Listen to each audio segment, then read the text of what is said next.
इस संसार का नियम है, जो चाहा गया वो मिलता है, लेकिन कीमत के बिना नहीं। औलाद चाहिए, मिलेगी, पर एक अंगार के साथ। कुछ पाने के लिए कुछ खोना पड़ता है। रानी माँ बनेगी, लेकिन हर वरदान एक परीक्षा होता है। तैयारी है? हम हर दर्द सहने को तैयार हैं। अगर ये दर्द मेरे राज्य के वंश का दीपक जला सकता है, तो मैं अपनी रूही भी दे सकता हूँ। तंत्रिक देव, आप बस रास्ता दिखाइए। हमारी आस एक औलाद है। औलाद सिर्फ एक माँ के कोख से नहीं जन्म लेती, वो पूरा परिवार जन्म देता है। मैं अपने राजा और रानी के साथ हूँ। हर दवाई, हर दर्द, हर राज में उनका हर आंसू भी अगर जरूरत बन गया तो उसे भी मैं अपनी आंखों से पीता रहूंगा।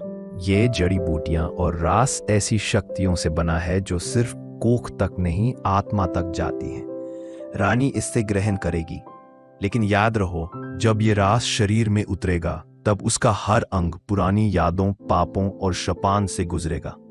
बच्चा पैदा होगा, लेकिन राज भी साथ आएगा। मैं जानती हूँ महाराज, ये सिर्फ एक दवाई नहीं है। ये मेरे अंदर कुछ और जगाएगी, कुछ जो मुझे बदल देगा। पर जब मैंने एक माँ होने का सपना देखा था, तब मैं तैयार थी हर कसौटी पर खरे उतरने के लिए। मैं चाहती हूँ कि मेरा लाल इस राज्य के अंधेरे में उजाला लाए, चाहे उसके लिए मेरी रूह भी क्यों ना गिरवी रखनी पड़े। मैं तुमसे तुम्हारी जान मांगता तो कभी नहीं, लेकिन तुमने हमेशा इस राज्य को अपना घर नहीं, अपना धर्म माना है। मैं वचन देता हूं, अगर तुम्हारा एक आंसू भी जमीन पर गिरा तो उसका हर कतरा मैं अपनी तलवार से पूंछ दूंगा। वजीर साहिब, कुछ समझ नहीं आ रहा। यह प्रसव तो जैसे किसी और संसार का है। रानी चिल्ला रही है, लेकिन बच्चा शांत है। आंखों में आंसू, लेकिन अपने दर्द को छुपाते हुए। महाराज, आप रानी के लिए प्रार्थना कीजिए।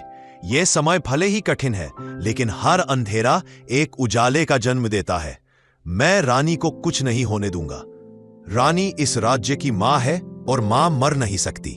राजा साहेब, औलाद हुई है, लेकिन रानी सांस नहीं ले रही।